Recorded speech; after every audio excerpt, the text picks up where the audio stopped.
This project wasn't about quitting my job or chasing some big idea. I wanted to own something real, something small enough to manage, but real enough that it mattered. The idea was to limit my financial risk and work around my current commitments, and actually learn by doing the work, not just reading about it or watching clips or YouTube.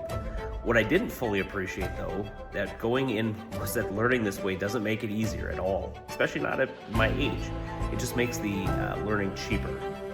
You're still gonna hit speed bumps, you're still gonna second guess and third guess every decision, you're gonna still feel the uncertainty of trying to be, the expert of creating something when you've never done it before. The difference is, though, you're figuring it out in real time, and it has real consequences instead of waiting for you to feel ready. So you're not gonna procrastinate, but you're actually gonna be making progress, and that's the key, making a little bit of progress every day.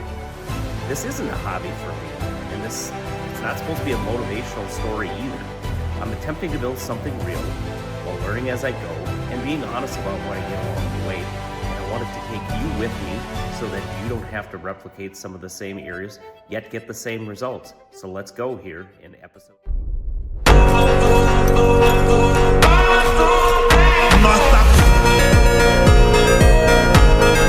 Finally decided to take the step and turn that idea into a reality.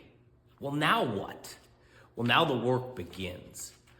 So you have that leap of faith. You finally waited and conjured up the strength to do it. So now what?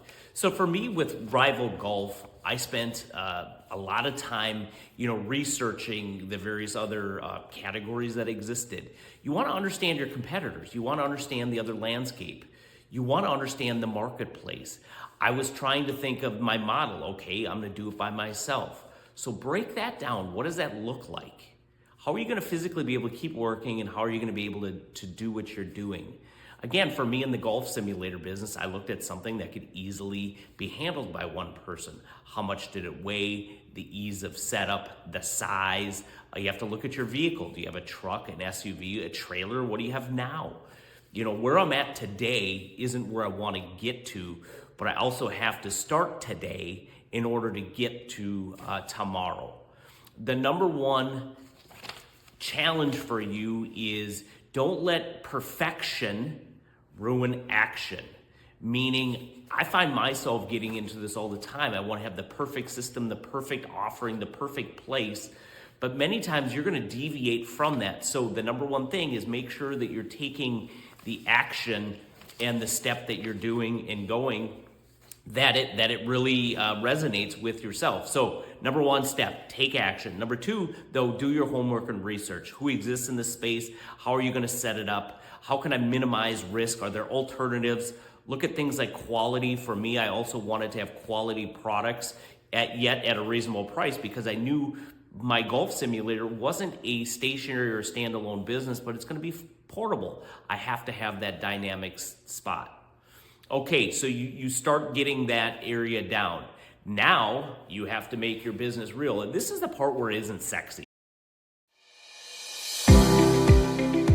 You have to have a few legal things in place. I'm not an accountant, I'm not a lawyer, so I do need to point out that you should reference your local and state and even city guidelines for starting a business, where you can operate that business if it's out of your home or a brick and mortar space or any other venue. You need to look at that.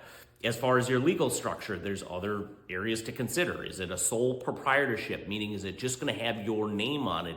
If it, for example, if it's Dave Brown and any kind of painting, golf, etc., typically you don't have to do anything too substantial. But if you want to have a unique name, like I chose Rival Golf, you're going to have to register that. And again, for me, I'm in the state of Minnesota. I've used some resources, which we'll show here in a moment, of where you can find those within your state in the process of doing it. With the internet and some other AI type tools, it was relatively simple to get some generic forms going. I set up an LLC, kind of an operating business structure. I registered that with the federal number, getting an EIN, or an employee identification number. That's going to be very, very important for you in registering for any kind of income, taxes, etc. It's also necessary if you're starting up a business checking and savings account, which again, I'm not a CPA, an accountant, but for me, it really is a necessity. You're going to want to not commingle those funds in areas where they don't belong. You want to be able to have a better understanding of how is your business operating. The number one focus as well is you are following your passion, but you also don't want to lose sight of that your passion shouldn't end up bankrupting you. So keep the money straight, set up the legalities, get some forms. Again, depending on what type of business you're in, I needed a liability insurance plan. And I'll be honest, that was a lot of trial and error on that. I ended up having to use a internet source. I'm hoping right now, you'll see, hopefully we don't need it, but I'm hoping that it is going to be sufficient. I also encountered some naming issues, which I should point out. When looking at your name, just because you have the name, you should do your diligence and research. I unfortunately registered 2 different names that I had to cancel because someone else already had that in their space. My excitement led to me also not taking the right action. So the takeaway on that is there's a fine balance. Do your homework, do your research, but take action. Don't do the aim, fire, ready. You have to, fire, aim, ready. You need to aim, look around you, see what kind of landscape you're in, understanding the market and legal structure of your town, city, state, federal. Certain things are regulated across many different boundaries, and then go into those appropriate things. But again, not letting those be excuses. It's going to be hard. It's going to be frustrating, but there's resources and people out there that are willing to help.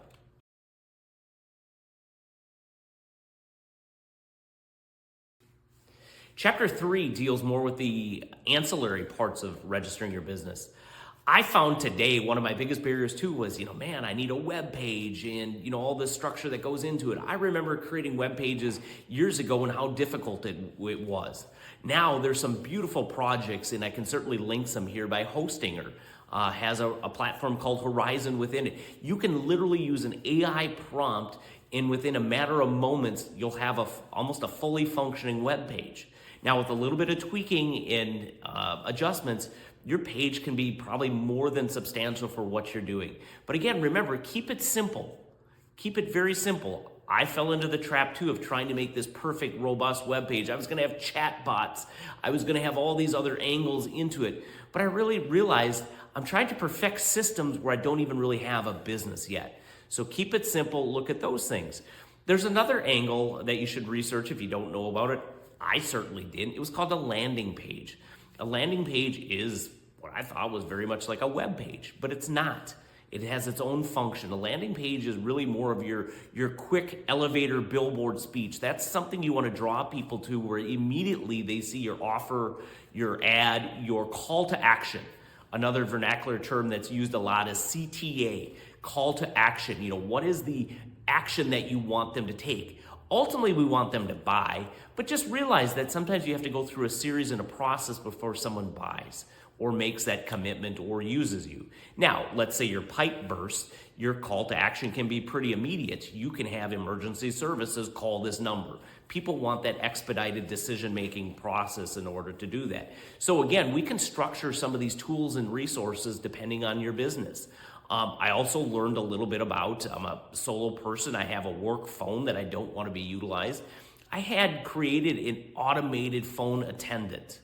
How cool is it? Yeah, it's not perfect, but the attendant's able to capture and pull out some key information, and then I was able to set up an automation using another tool called Zapier, which is another behind-the-scenes platform that actually, if you programmed it, again, through some prompt-based programming, it sends me emails and texts stating that I had someone that's calling that number and I need to take action. So again, key move in business, and I'm going to say this for any business, especially service business, product business, your call to action from the time that someone connects with you till the time that you respond is critical. Time can kill your business, can kill your leads. So certainly we're going to delve into that more with some other tools that are at your disposal, because that is the one thing I'm keeping in mind is that I want to have a side hustle, but I don't want it to be treated like a hobby.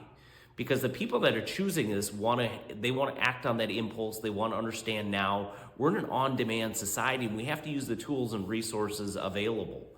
So again, we can talk about some of the technology pieces of web page, landing pages, automations. There's phone, there's email type things that you can do. There's intake forms, but all of this can get lost in the shuffle if you can't have a way that's simple and easy to get in touch with your customers or clients. So again, if you have any questions, please feel free to reach out, drop some comments in down below. I want to start a kind of a Discord going where we're talking about these things, sharing ideas, because again, I'm only 2 months in. I don't know everything that I don't know. I'm learning all the hard way, and certainly I've saved you a ton of time here going through the nuances and pains and frustrations that I sat trying to get a few of these systems going. And I had to pull myself back. I had to pull myself back and ask, what am I doing? What is my mission? And the number one thing you should be doing is creating your product, your end goal in getting that service out there, and add the elements as you go. But I did want to point out those elements are there, and they can serve a valid point as your business scales, because let's call it like it is. I think that's what we're all here to do. Start small, but then certainly grow into it. And who knows what could happen? This could be a full-time job. So again, I hope you like some of this content. I hope we keep some of the ideas going. I'm a long way from completed in this journey. I still have more items to catch up since we're approaching month 2, and I think I've only scratched the surface of things I've shared, the issues I've learned, some of the pitfalls we've encountered, and I'll certainly try to summarize those as we move forward in maybe one complete resource for all of you. But I would so much love if you tag this video, if you subscribe to my channel, and more importantly, feel free to share it. I mean, share it with your friends, share it with people that are going through, or like I said, reach out. Love to help you and see how we can grow something together. Take care.